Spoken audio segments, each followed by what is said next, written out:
کتاب مقدس نبوت کے کلمات پر مشتمل ہے۔ خدا نے بنائے عالم سے پیشتر ہی مقرر کر رکھا تھا کہ کیا ہوگا، اور کتاب مقدس کی نبوتوں کے مطابق مخلصی کا کام انجام دے رہے ہیں۔ بنی آدم کی زندگی بھی مختلف نہیں ہے، اس لیے اگر ہم نبوتوں پر ایمان نہیں رکھتے تو ہم بچ نہیں سکتے۔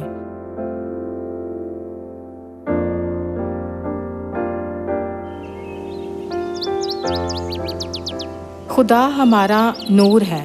جیسے کہ نور کے فرزند تمام دنیا کے سامنے جاتے ہیں اور زندگی کے نور یعنی فسح کو اور خدا انسنگ ہونگ کی نجات کے نور کو چمکاتے ہیں، تو ساری دنیا سے لوگ صیون کو آ رہے ہیں۔ اب نبوت کا کلام پورا ہو رہا ہے، قومیں آ رہی ہیں، اور سب سے چھوٹا 1000 ہو جائے گا اور سب سے حقیر ایک زبردست قوم۔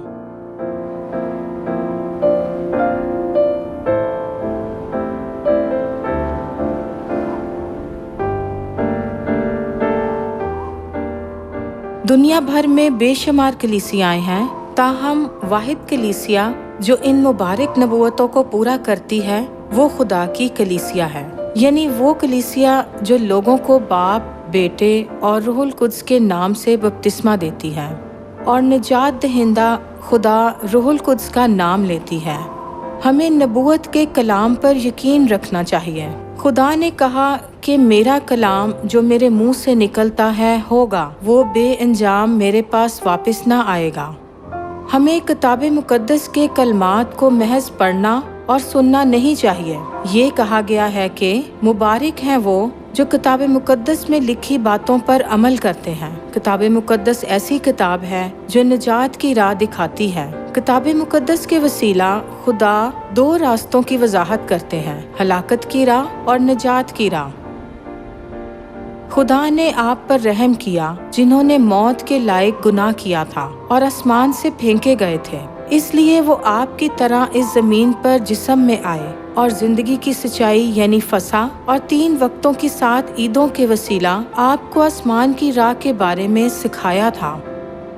خدا نے آپ کی جگہ آپ کی موت کے گناہ اٹھا لیے، تاہم جب تک آپ آسمان میں داخل نہ ہو جائیں آپ کو اپنے گناہ سے توبہ کرنی چاہیے، خدا کے کلام پر عمل کرنا اور نئے عہد کی راہ پر عمل کرنا چاہیے۔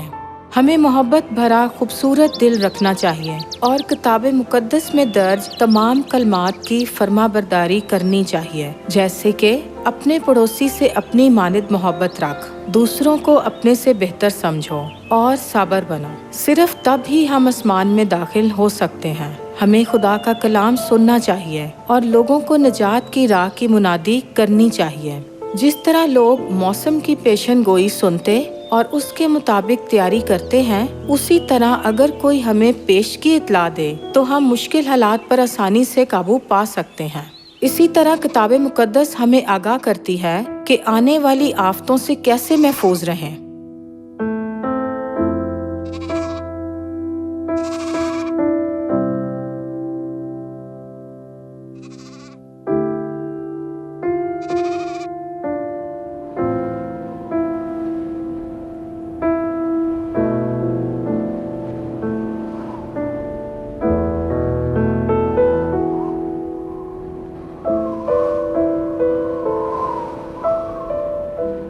سچے نبیوں کو چاہیے کہ وہ لوگوں کو خدا کے کلام کو سمجھنا سکھائیں اور ان پر آنے والی مصیبتوں کو روکنے اور انہیں بچانے کا کردار ادا کریں۔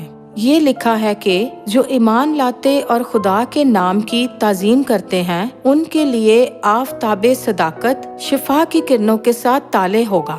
فسح جو کہ خدا کی مہر ہے لوگوں کو آفتوں سے شفا بخشے گی۔ جب ہم نئے عہد کی فسح مناتے ہیں تو خدا ہم میں رہتے ہیں، اس لیے جب آفتیں آتی ہیں تو وہ خدا کے گوشت اور خون کو دیکھتے ہوئے ہم پر سے گزر جاتی ہیں۔ خدا ایک نیا آسمان اور نئی زمین یعنی آسمان کی بادشاہی انہیں بخشیں گے جن سے انہوں نے وعدہ کیا ہے۔ یہ نبوت یقیناً پوری ہوگی۔ ہم سچائی میں آئے ہیں نبوت کے کلمات پر ایمان رکھتے ہوئے کہ ہم ہمیشہ کی زندگی پائیں گے اور آسمان کی بادشاہی میں داخل ہوں گے۔ اس لیے ہمیں نجات کی تیاری کرنی چاہیے اور آفتوں میں مرنے والوں کے ساتھ زندگی کی خوراک یعنی فسا بانٹنی چاہیے۔ کیا ہمیں جلد انہیں زندگی کی سچائی کا ایک اور کلام نہیں پہنچانا چاہیے تاکہ وہ نجات کی تیاری کر سکے؟ صیون وہ جگہ ہے جہاں خدا ہمیں فسا کی روٹی اور میں یعنی زندگی کی خوراک دیتے ہیں۔ آئیں ہم انہیں تعلیم دیں کہ دیر کیے بغیر صیون کو آئیں۔ اگر ہم بہت سے لوگوں کی رہنمائی خدا کی طرف کریں تو ہم آسمان پر ستاروں کی مانند چمکیں گے اور خدا ہمیں اعزازات بخشیں گے۔ کوئی اس جلال کو آپ سے چھین نہیں سکتا، اس لیے مہربانی سے سچے نبیوں کے طور پر زیادہ لوگوں کی رہنمائی آسمان کی بادشاہی کو کریں جو ابدالآباد تک چمکیں گے۔